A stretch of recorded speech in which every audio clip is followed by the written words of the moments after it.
Hi, how you guys doing? This is William Myers, Mantis Outdoors. I'm out here with my son Connor, just showing him some bushcraft stuff today. We're out for just a day hike, day outing in the woods, just showing him how to put some stuff together, how to make some stuff out of woods, just the regular stuff that we do throughout the week, my little apprentice here.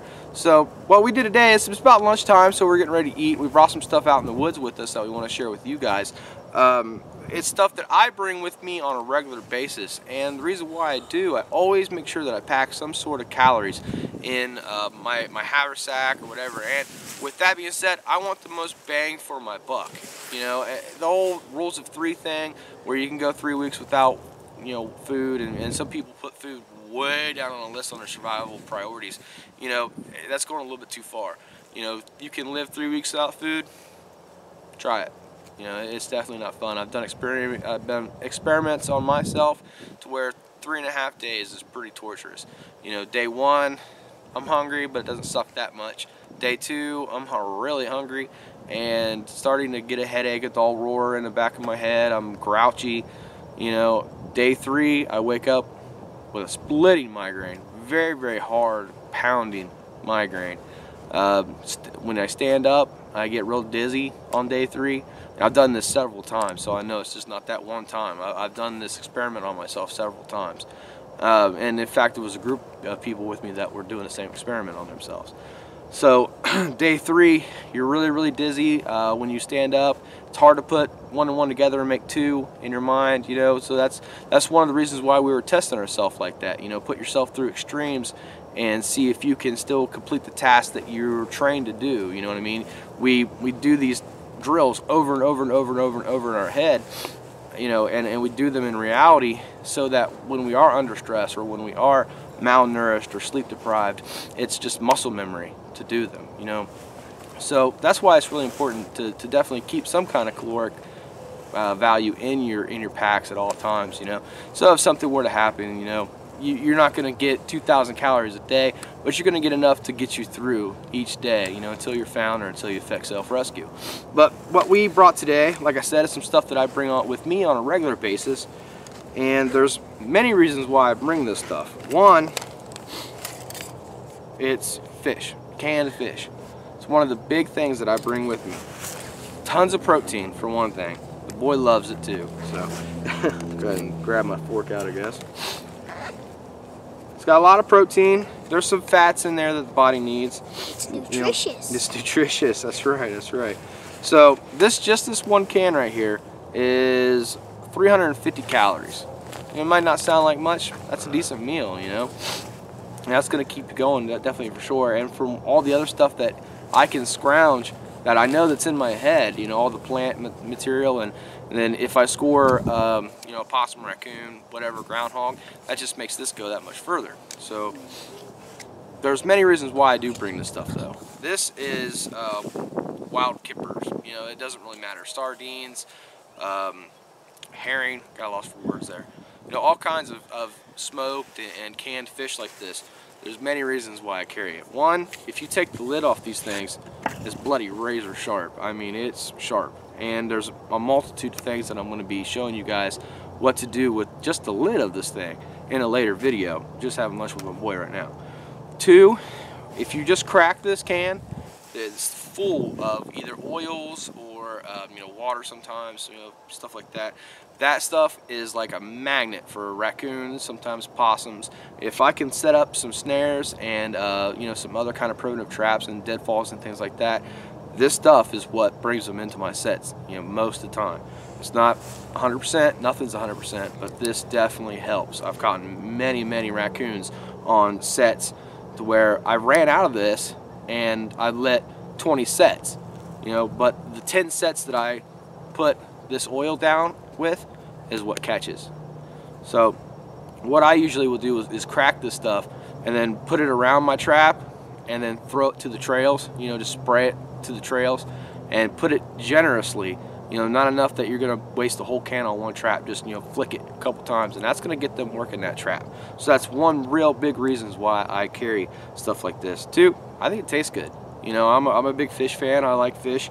I like seafood in general, you know what I mean? And so does the boy, evidently. Yeah. So, alright, so that's why I bring that.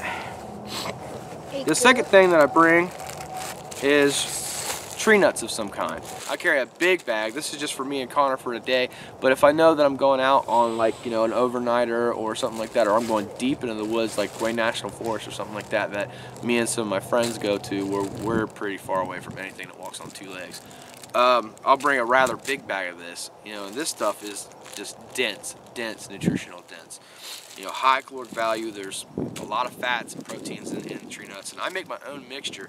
What I make is I'll put walnuts, almonds, pistachios, sunflower seeds, pine nuts, macadamians, and that's about it, all in one bag, and I'm set to go. You know, that way I'm not just chewing on almonds all freaking week. That sucks, man.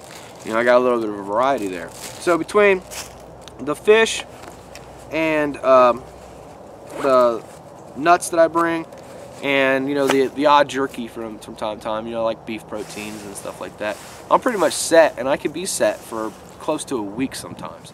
You know what I mean? The boy brought his own can. He likes this one. It's smoked peppered herring fillets from Polar, and you know, they don't taste bad at all. I mean, if a kid likes it, come on, kids don't like anything, right?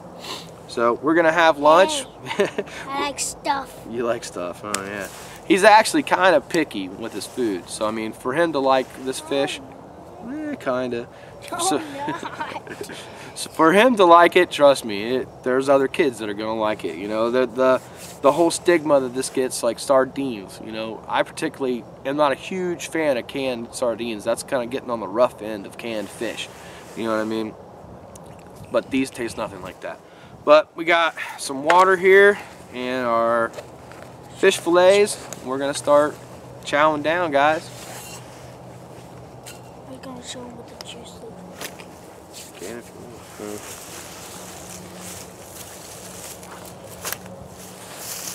And here what the juice looks like. I'll get it on you for the love of God. Okay. What, just because I'm a little kid, you think that get some stuff on me? Mm-hmm.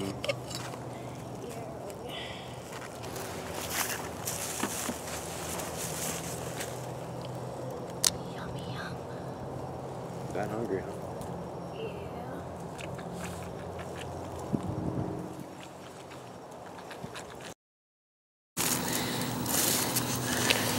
Yeah. Alright guys, so this is my lunch right here. Got the smoked canned kippers. This is Connor's. It's peppered herring fillets.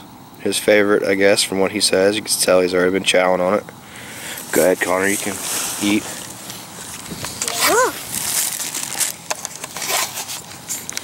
Here's that mixture of nuts that I usually bring with me. Like I said, it's got almonds and walnuts, sunflower seeds, pine nuts, macadamia nuts, pistachios, you know, just a general mixture of all kinds of stuff. And like I said, I'll usually bring a real big bag of this with me, but you know, we're about a mile and a half from the trailhead here. We're not very far in the woods. So this is our lunch, and got some water here for me and Connor. Actually, here, Connor, this is your water. Connor? Sit down somewhere. Sit down here, take it from me, punk. You big butthead. Good lunch? Mm-hmm. Alright, cool. So, get our bellies full and go back to work, huh? Mm-hmm. Yep. You learned a bow drill today? I already learned how to bow drill. Yeah, were you kind of working on it some today? Yeah, how's that going? You gonna get a coal today? Uh-huh. We're gonna keep going until we get a coal today, huh? So when we're out here sleeping underneath a tree because you couldn't get a coal, that's just gonna be your fault, right? No, it's your fault. Because I'm the instructor, I'm daddy, huh? It's gonna be all my fault? Okay, well, I'm gonna enjoy my lunch, guys. We'll get back to you here in a little bit.